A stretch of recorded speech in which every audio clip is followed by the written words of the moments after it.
My mother called from a hospital bed and said she would die unless I paid $168,400 before midnight. My brother sent me an official-looking invoice, and my entire family warned that if I hesitated, her death would be my fault. My name is Evelyn, and for most of my life, I had been the daughter they called whenever someone needed money. But this time, I checked the document before emptying my savings. The hospital had never issued it. The invoice had been created 2 days before my mother was even admitted, and the exact amount they demanded was almost identical to the money missing from my father's retirement account. Chapter 1. The invoice created before the emergency. By 9:17 on Thursday morning, April 17, 2025, my brother had called me 6 times. I was standing at the head of a conference table, finishing a quarterly review with 3 department managers, when Derek's name flashed across my phone again. He never called repeatedly unless he wanted money or an immediate solution to a problem he had created. I silenced the call. 10 seconds later, a message appeared. "Mom is at Crescent Ridge. It's her heart. Call me now." Every professional thought in my head disappeared. I stepped into the hallway and called him. Derek answered before the first ring finished. "Evelyn, thank God. Mom had another cardiac episode. The doctors say the treatment window is closing." His voice was breathless, but there were no hospital sounds behind him.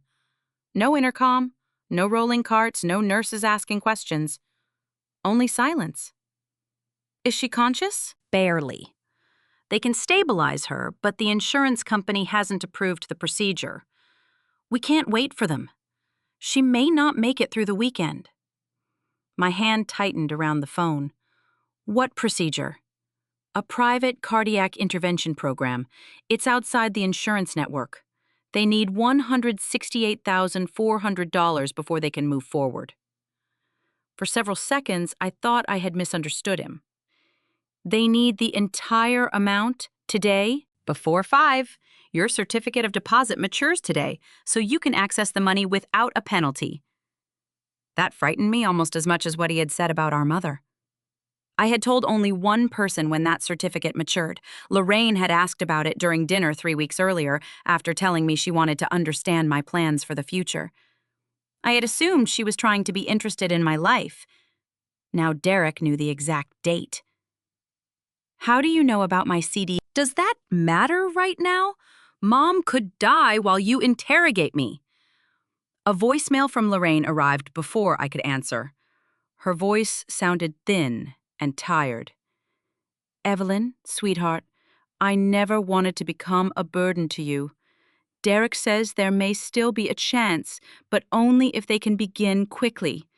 If you can't help, I understand. Maybe this is simply when God has decided to call me home." The message ended with a trembling breath. My fingers were already moving toward my banking app. That was how my family had trained me. I was the strong one, which meant I was never allowed to be overwhelmed. I was the successful one, which meant every dollar I earned was treated like a shared emergency fund. If Derek failed, I was expected to rescue him. If Lorraine needed something, I was expected to provide it before she had to ask twice. Years earlier, I had paid Derek's overdue taxes because he claimed one lien would destroy his business. Later, I covered 3 months of his rent after an investment collapsed.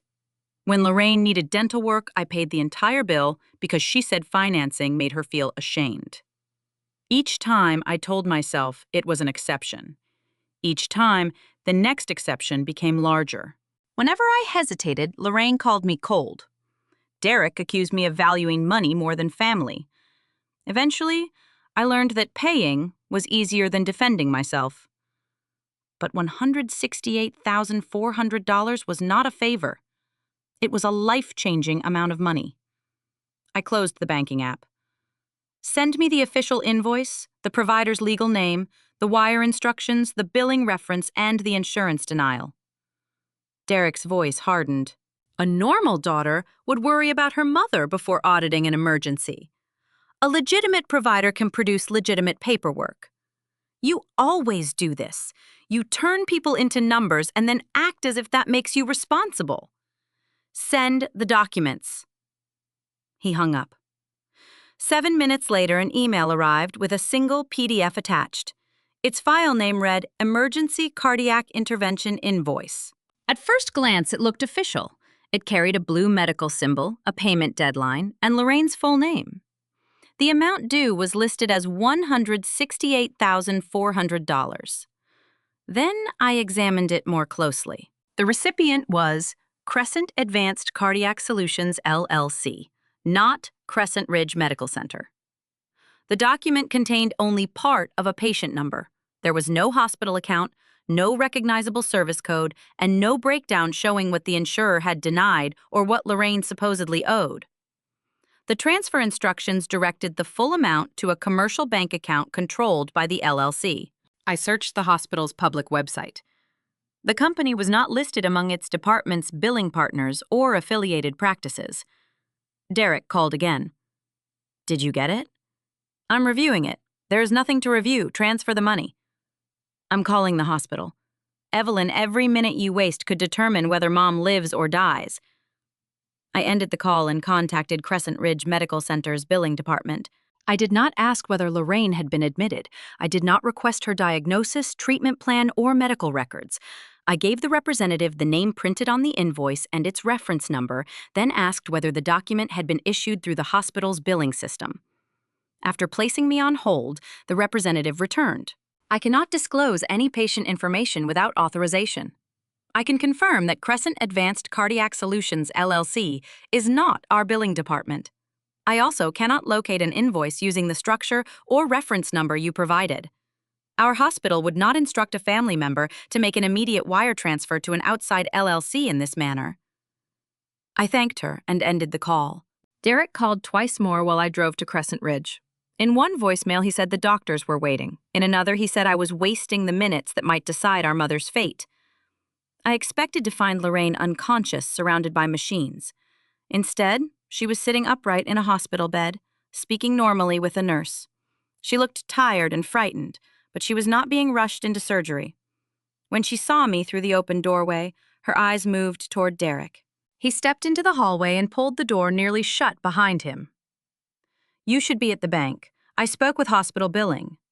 His jaw tightened. Billing doesn't make treatment decisions. They didn't issue that invoice. It's a private program. Then let me speak to the provider or a hospital financial counselor. He raised his phone between us. My banking login page was open on the screen. Confirm the transfer before 5. We can argue afterward. I took the phone from him and locked the screen. Why won't you let me speak privately with Mom's doctor? Because you will waste another hour demanding paperwork while she gets worse. I'm asking for a written estimate. Of course you are. You always turn love into a spreadsheet. For a moment, his accusation landed exactly where he intended. I looked through the narrow opening in the door at Lorraine, and the old guilt returned. If I refused and something happened to her, Derek would repeat this moment for the rest of my life. He would say I had chosen money while my mother begged me for help. Then I remembered the invoice. I opened the original PDF on my phone and examined its properties. The creation date appeared beneath the document title. Tuesday, April 15, 2025. I checked it again. The invoice for Thursday's sudden medical emergency had been created almost 2 days before Lorraine arrived at the hospital. I turned the screen toward Derek. Why was an invoice for an unexpected emergency created on Tuesday? His eyes shifted away for less than a second. It was enough. He grabbed for the phone, but I pulled it back. Metadata can be wrong. Then the provider can explain it. You have no idea how medical systems work. I know the difference between a hospital invoice and a demand for a wire transfer to an outside company.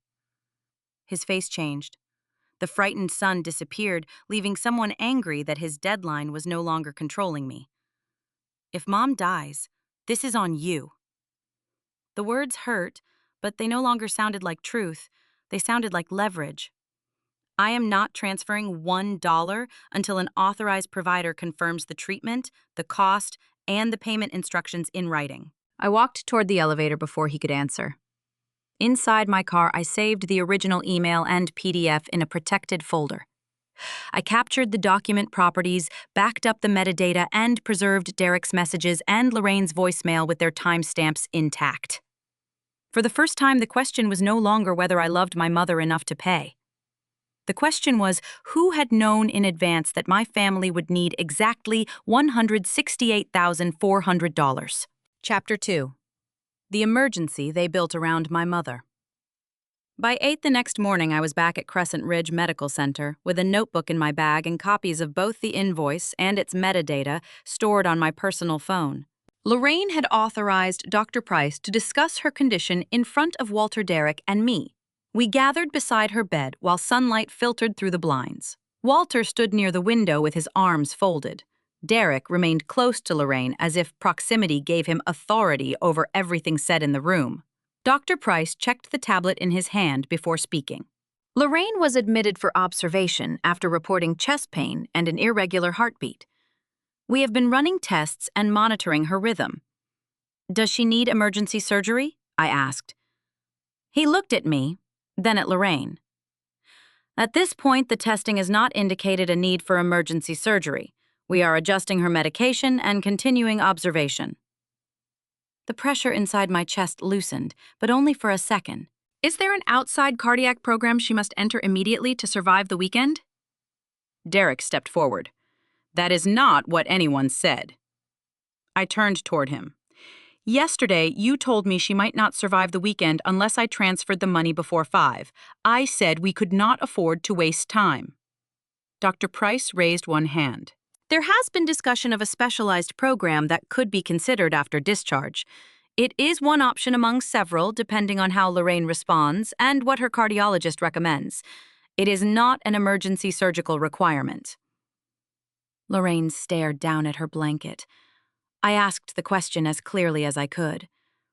Is there a payment of $168,400 required immediately for my mother to receive medically necessary care? Dr. Price's expression became careful.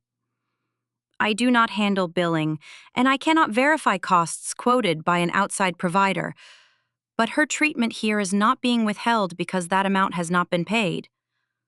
No. Her care here is continuing. Derek moved between the doctor and me. This is exactly what Mom does not need. You are turning her hospital room into an interrogation. Lorraine began to cry. I do not understand all those papers, Evelyn. I only know Derek is trying to save me, and you seem more concerned with proving somebody wrong. Her words landed harder than Derek's accusations ever had. I had spent the entire night trying to convince myself that he had frightened and manipulated her, too. I wanted to believe she was another person trapped inside the emergency he had created. But she was not asking why the invoice had been created early. She was asking why I had noticed. I pulled a chair closer to her bed. Mom, how did Derek know my certificate of deposit matured yesterday? Her crying stopped for half a breath. You must have mentioned it before. I renewed it 6 months ago. I only told you the maturity date during our private call 3 weeks ago. Lorraine looked toward Derek. That glance answered more than her words could have. I do not remember every conversation, she said. I could have pressed harder, but I understood that the room had already divided itself. Derek would interrupt. Walter would ask everyone to calm down. Lorraine would cry until my questions became the offense. I closed my notebook. Any payment request needs to come through hospital billing, the outside provider's authorized billing department, or an attorney. I will not act on another informal demand. Derek laughed without humor. Now we need lawyers for Mom to receive care. We need accurate documents. I left before he could make me defend that distinction. At 12:43, another email arrived from Derek. The attachment looked similar to the first invoice, but it was not the same document. The amount remained exactly $168,400. Everything else had shifted. The recipient was now Carolina Specialty Care Network. The description no longer said emergency cardiac intervention. It said private post-discharge cardiac program. The logo had been replaced, the reference number followed a different format, and the wire instructions listed a different bank account. A corrected typo would not require a new company, a new service description, and a new destination for the money. Someone had rebuilt the invoice after learning which details I had challenged. I downloaded the second file without opening it in editing software. I preserved Derek's email, its timestamp, and the attachment exactly as received. I stored it beside the original invoice and created separate working copies for review. I did not rename the originals, highlight them, or add notes inside either file. At 1:17, Lorraine sent me a private message. "Do not turn this into a legal matter. Your brother is under tremendous pressure." I read it twice. She did not ask whether the second invoice was legitimate. She did not ask why two companies were demanding the same amount. Her concern was Derek. I set the phone down without answering. A new notification appeared almost immediately. Her CD clears Thursday. She can cover the whole amount. The message vanished when I opened the conversation. Lorraine had recalled it, but the preview remained visible in my notification history. My hands went cold. I captured the screen, recorded the time, and preserved the notification data on my phone. I had not accessed her account or entered anyone else's device. The message had been delivered directly to me because she had selected the wrong recipient. For years, Derek had been treated as the family member who needed protection. He had a wife, children, and a business that was always one payment away from success. Every bad decision came wrapped in a reason we should rescue him. I was the one nobody had to protect. They called me independent when they meant available. They called me strong when they wanted permission to ignore what something cost me. My success was never allowed to remain mine. It was converted into an obligation before I could enjoy it. A memory surfaced from when Derek's business had failed to pay its taxes. Lorraine had stood in my kitchen and said he could not lose everything when he had children depending on him. When I asked who I was supposed to depend on after draining my savings, she told me I had always been good at rebuilding. That was the trick. Derek was fragile enough to deserve rescue. I was strong enough to survive being used. I found Walter in the hospital cafeteria that afternoon. He was stirring coffee he had not tasted. "Did you know about the invoice?" I asked. I knew Derek was looking into better treatment options. "Did you know Mom told him when my CD matured?" His eyes dropped to the table. I did not know the details. "There are two invoices now. They name different companies and different bank accounts, but demand the same amount." Walter exhaled slowly. "Do not make this bigger than it needs to be. If there was a paperwork mistake, we can handle it privately." Why does handling it privately always mean I stop asking questions? Your mother is sick, and Derek tried to use that to make me wire money. I am asking you to think about the family. There it was again. Walter's neutrality always moved in one direction. I was expected to surrender so Derek would not have to face consequences. Later, Lorraine authorized another medical update. Dr. Price's written addendum described the outside program with language more urgent than anything he had said that morning. It referred to a narrow opportunity for specialized intervention and the risks of delaying evaluation. I had no independent access to Lorraine's chart, and I did not attempt to obtain it. I learned about the addendum only through the update she had authorized. The timing disturbed me because it was entered after Dr. Price had spoken privately with Derek. That evening, I called Marissa Cole, an attorney I trusted. I sent her only the documents and messages I had received legally. After reviewing them, she told me to preserve everything and remain quiet. Do not accuse anyone publicly. Do not post the invoices online. Do not contact banks while pretending to investigate them. Do not use your company's systems or employees.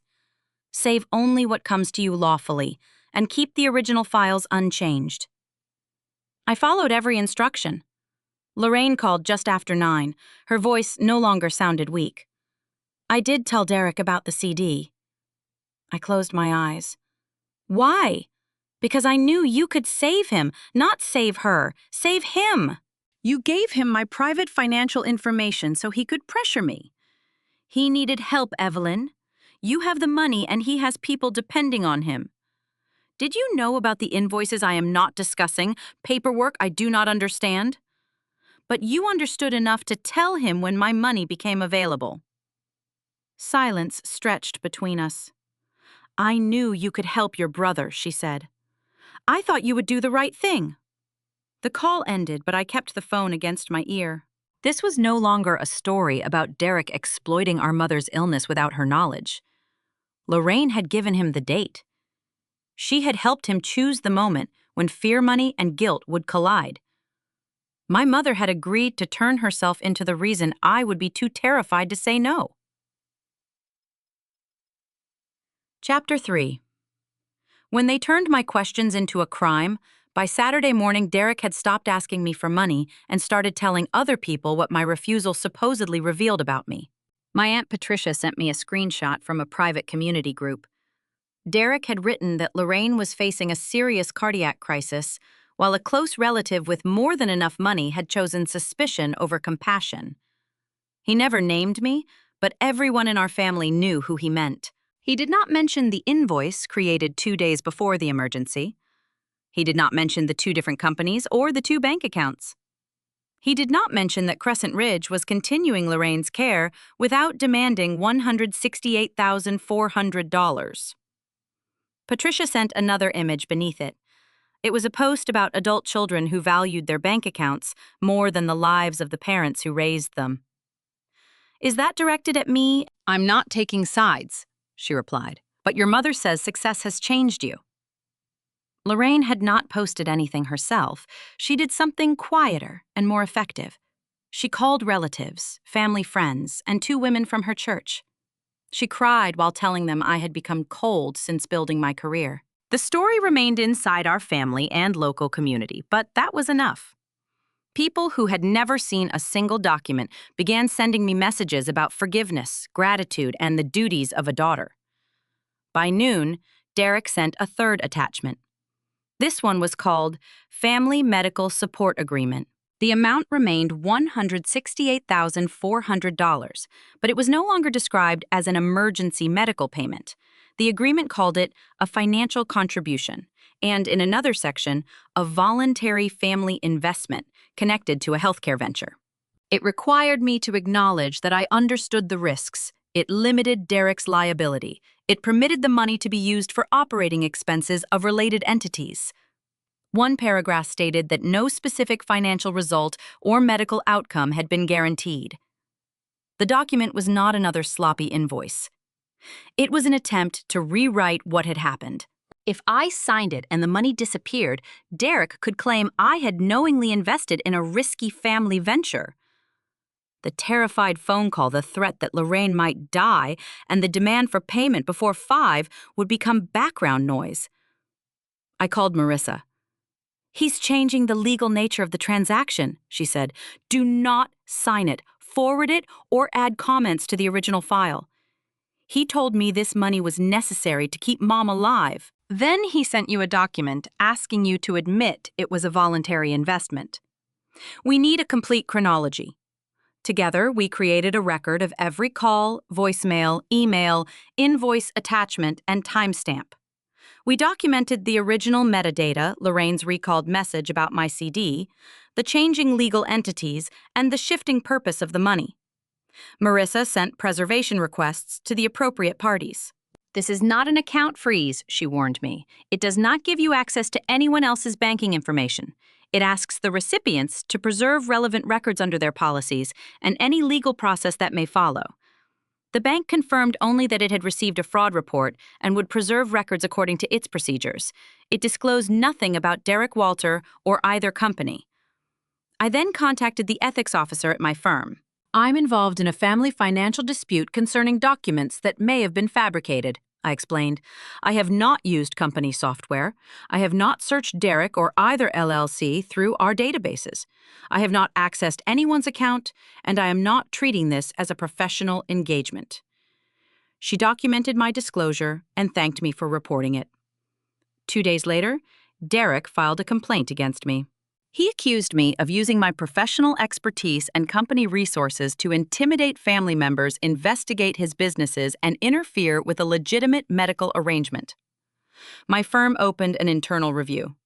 Until the system logs could be examined, I was removed from a sensitive client project. My supervisor told me in a conference room with the blinds closed, "This is procedural, Evelyn. It is not a finding of misconduct." I disclosed the conflict before his complaint arrived. I know. We still have to verify everything independently. I carried the project folder back to my office and placed it on the edge of my desk for someone else to collect. My caution had built my reputation. Derek had taken that same caution and described it as a weapon. Lorraine called before I reached the elevator. "If you lose your job, it will be because you took this too far." Derek contacted my employer. "Because you brought lawyers into a family matter." He sent me 3 documents with 3 different explanations for the same payment. Sign the agreement and let this end. For one furious moment, I wanted to post everything. I imagined placing the invoices, metadata, voicemails, and recalled message where every person judging me could see them. My finger rested over the social media icon. Then I remembered what Marissa had said. Anger might defend me for an afternoon and damage the case for months. I closed the app. I did not need to make everyone believe me immediately. I needed to prevent more money from disappearing, remain within the law, and preserve evidence long enough for the truth to survive their version of it. I sent one message to the family group. All future communication concerning money must be in writing or directed through counsel. I will not transfer funds. I will not sign any agreement. I will not debate this matter online. Derek reacted with a laughing symbol.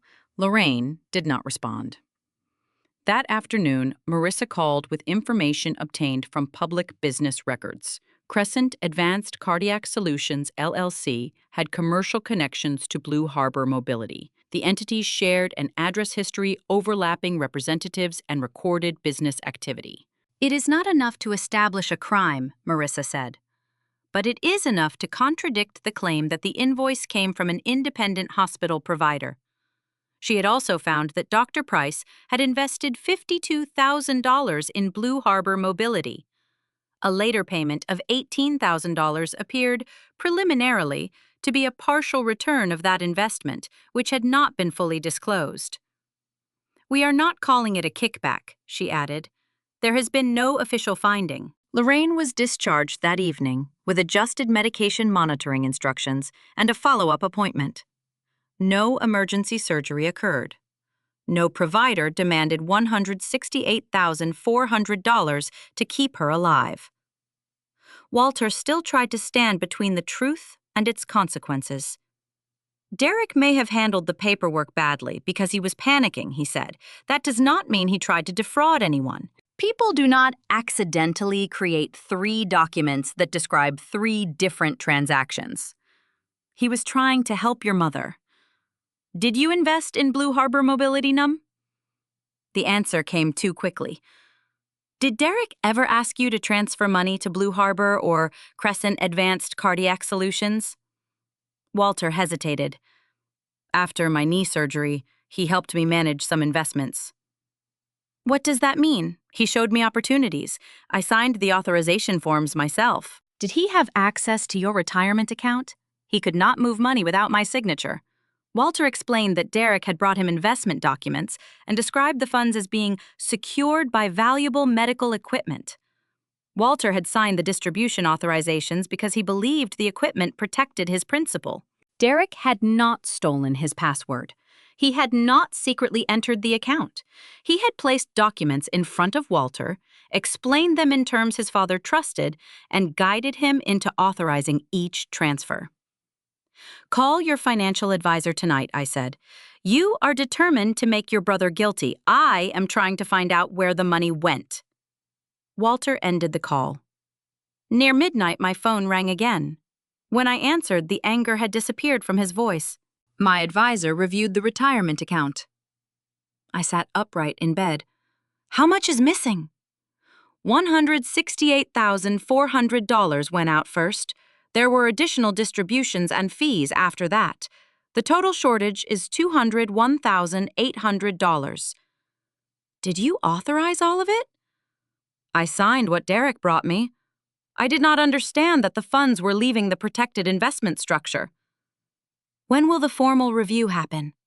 In 4 days. Papers shifted on his end of the call. I could hear him trying to control his breathing.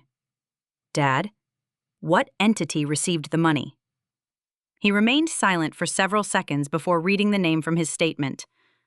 Crescent Advanced Cardiac Solutions, LLC.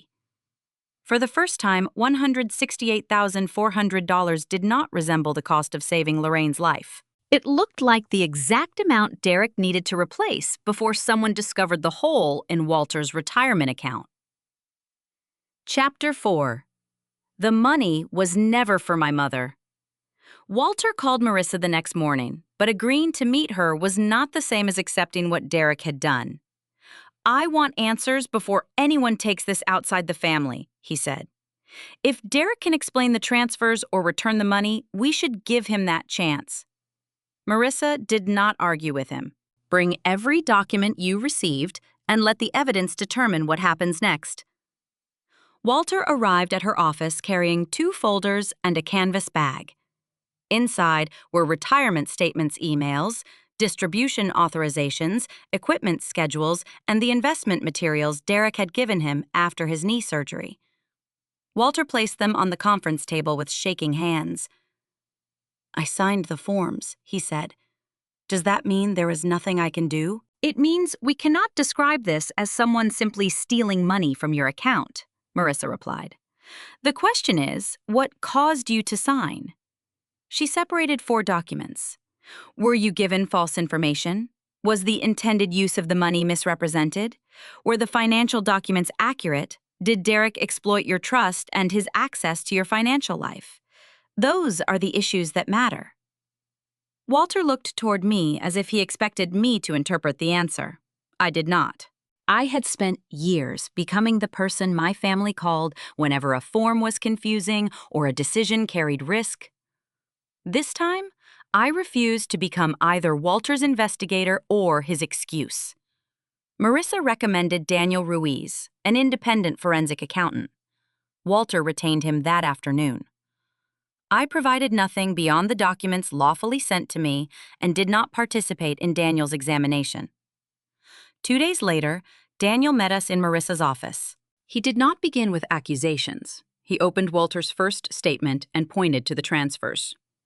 Your total distributions to Crescent Advanced Cardiac Solutions were $201,800.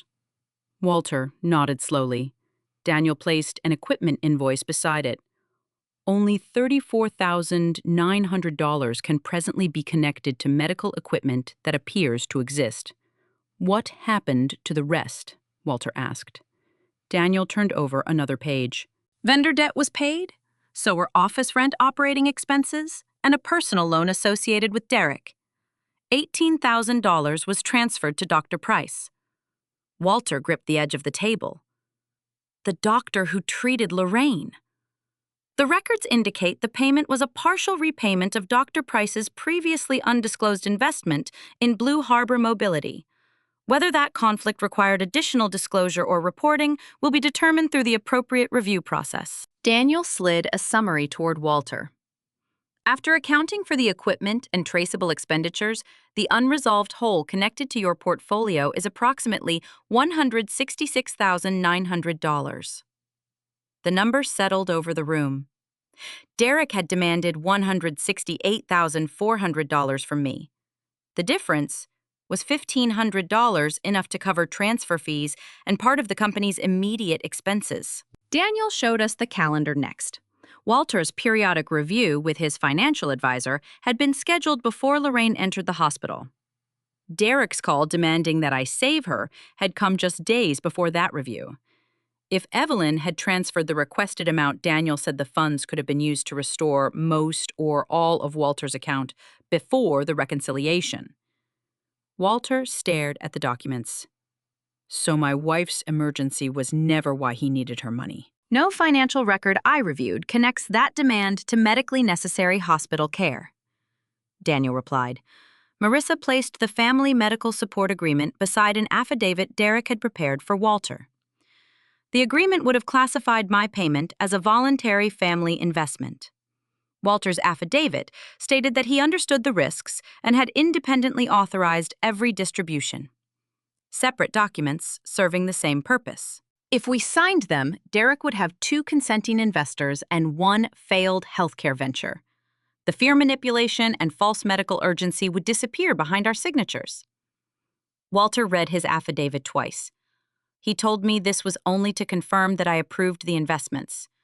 He needed your approval to become proof that you understood the truth before signing, Marissa said. Walter lowered his head.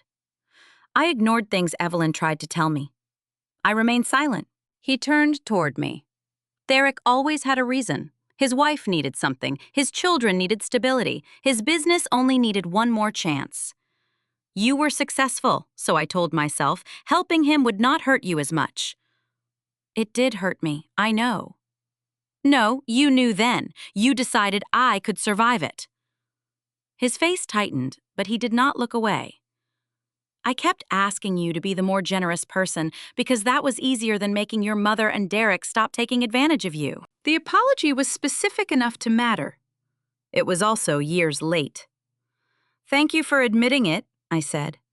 But that does not erase all the times you called enabling them neutrality. I understand. I don't think you do yet. That afternoon, hospital compliance contacted Marissa through the formal reporting process. They did not release Lorraine's medical chart to me.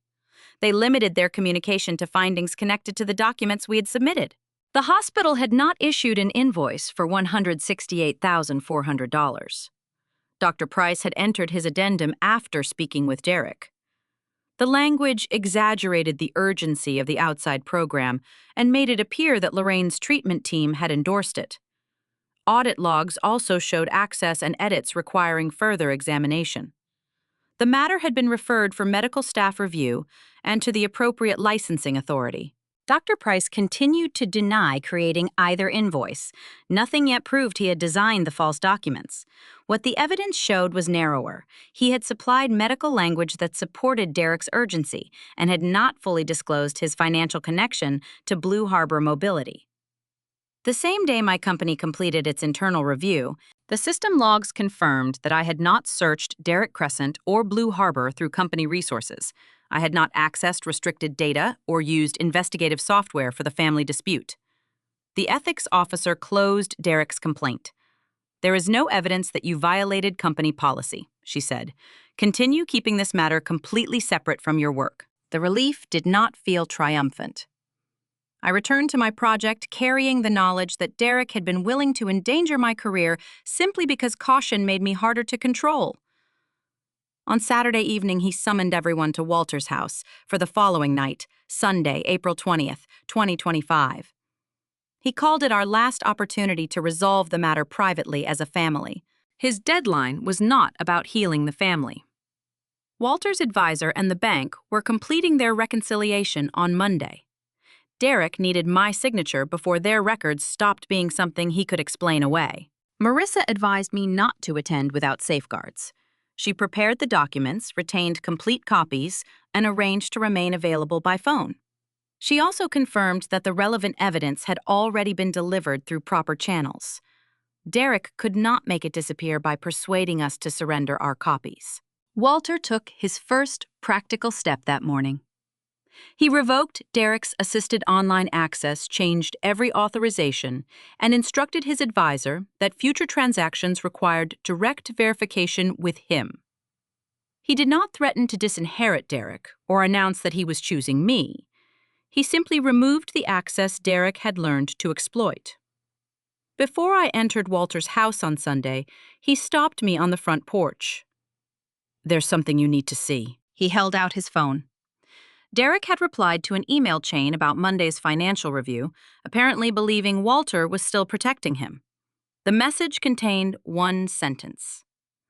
Once Evelyn signs, Dad's account will be made whole before Monday review. It did not confess how the money had been obtained or admit that the medical emergency was false. It did something more useful. It connected my signature directly to the plan to restore Walter's missing funds. Through the front window, I could see Lorraine seated beside Derek at the dining table. The agreement waited between them. I did not enter that house to persuade my family that I was right. I entered to reject the final role they had written for me. The woman who would use her own money to transform their deception into a voluntary transaction. Chapter 5. I stopped financing the lie. Derek was already seated at the dining table when I entered. Lorraine sat beside him with both hands wrapped around a glass of water. Walter remained standing near the window. The family medical support agreement waited in front of the empty chair across from Derek. Dr. Price was on speakerphone. Derek pushed a pen toward me. "This is not about an emergency procedure anymore," he said. "It is a temporary family loan. The money protects the company, Dad's account, and everyone connected to them. Once the business stabilizes, you will be repaid." "Which legal entity receives the money?" "Carolina's Specialty Care Network." I placed the first invoice beside the agreement. "This document names Crescent Advanced Cardiac Solutions, LLC. That was an administrative mistake. I added the second invoice. The first called the payment necessary for an urgent cardiac intervention. The second described a specialized post-discharge program. The agreement described a voluntary investment in a family healthcare venture. 3 documents, I said. 3 explanations. 3 legal entities. Derek leaned back. "You are making ordinary business revisions sound criminal." I removed 1 page from my folder. This invoice was created on April 15th. Mom was not admitted to Crescent Ridge until April 17th. It came from an older template. I placed the written confirmation from Marissa beside it. Crescent Ridge Medical Center did not issue an invoice for $168,400. Lorraine looked at Walter. I was terrified. Derek was trying to find options and everything became confused. I set her recalled message on the table. "Her CD clears Thursday. She can cover the whole amount." Lorraine stared at her own words. "I wanted to save Derek." "You could earn the money back. We always intended to repay you. You gave him the maturity date of my CD before anyone claimed you needed the money for treatment. I knew you had resources." "You knew exactly when I could access them." Derek struck the table with his palm. "This proves nothing. Families discuss money." I looked toward the phone. "Dr. Price, did you create either invoice number?" "I have already stated that I am not accusing you of designing them. I am asking why you added language to Lorraine's chart after speaking with Derek, and why that language closely resembles the description used in the second invoice. I documented an option the family was considering. Hospital compliance is reviewing the audit log, the timing of your edits, and your financial connection to Blue Harbor Mobility." Silence came through the speaker. "My attorney will address any further questions," Price said. The call ended. For the first time since Lorraine entered the hospital, Derek no longer had a physician's voice standing behind his story. Walter crossed the room and placed Daniel's tracing report in front of him. "Where did my retirement money go?" "You invested it. You said it was secured by medical equipment. It was a legitimate venture. Businesses have expenses." Only $34,900 purchased equipment. The rest paid vendor debt, office rent, operating costs, a personal loan, and $18,000 owed to Price. You signed every authorization. I signed because you lied about what the money would purchase. Derek turned toward Lorraine. "This happened because Mom panicked and told Evelyn she was dying. I never told her to say that." Lorraine's chair scraped backward. "You created the paperwork. You told me Evelyn would refuse unless she believed there was no time. I told you the company needed help. You told me what amount to ask for. Neither of them admitted everything. They did not need to. Each denial exposed part of the other person's role." Derek turned back to me. "If you walk away, the company collapses. People lose their jobs. My children could lose their home. Mom's health will get worse from the stress. You can prevent all of that with money you already have. There it was again. The old family equation. Derek made the decision. Lorraine created the emergency. Walter remained neutral. I received the bill. If you can stop this and choose not to, Derek continued, everything that happens next is on you. No, he blinked. I will not transfer money. I will not sign a loan acknowledgement guarantee or investment agreement. Copies of these documents have been provided to my lawyer, the bank, and hospital compliance. All future financial communication must be in writing. I will not conceal, alter, or destroy evidence to protect anyone in this family. Lorraine began crying. How can you speak to us like strangers? You did not call because you needed a daughter. You called because you needed my money. I spent most of my life paying for the right to be treated like I belonged in this family. That ends tonight. You are destroying this family. Derek said, I am not destroying this family. I am only stopping the financing of the lies holding it together. I left the pen on the unsigned agreement and walked out. No police arrived that night. No judge delivered instant justice. Nobody returned Walter's money before I reached my car. My victory was quieter. I did not sign. I did not transfer the money. I did not accept responsibility for saving them from what they had chosen to do. Walter revoked the rest of Derek's financial access the next morning. The bank preserved the relevant statements and transfer records. Hospital compliance received the invoices and metadata, and Dr. Price was removed from Lorraine's care while the review continued. I changed my contact rules. Every financial request had to be written and directed through counsel. My employer formally closed Derek's complaint after finding no ethics violation. Over the following weeks, Daniel confirmed that Walter's money had passed through Crescent Advanced Cardiac Solutions before being used for business debt, personal expenses, and the obligation to Price. The bank and Marissa forwarded the records to the appropriate authorities for evaluation of possible fraud by misrepresentation and financial exploitation. We did not pretend every suspicious transfer automatically became a federal case. Blue Harbor's creditors filed claims.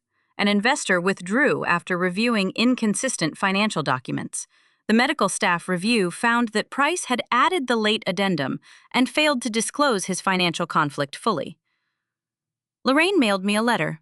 She apologized for frightening me, then wrote that she had never expected everything to go so far. She did not acknowledge giving Derek my CD information. She did not explain why she had repeated his medical claims or blamed me when I asked questions. I placed the letter in my records and did not respond. Several months later, prosecutors charged Derek based on the bank records, LLC documents, Walter's testimony, and the email chain. The case did not end overnight. After negotiations, Derek accepted a plea agreement requiring restitution, strict probation, a limited period of confinement, and restrictions on managing financial accounts and business funds. The licensing board handled Price separately.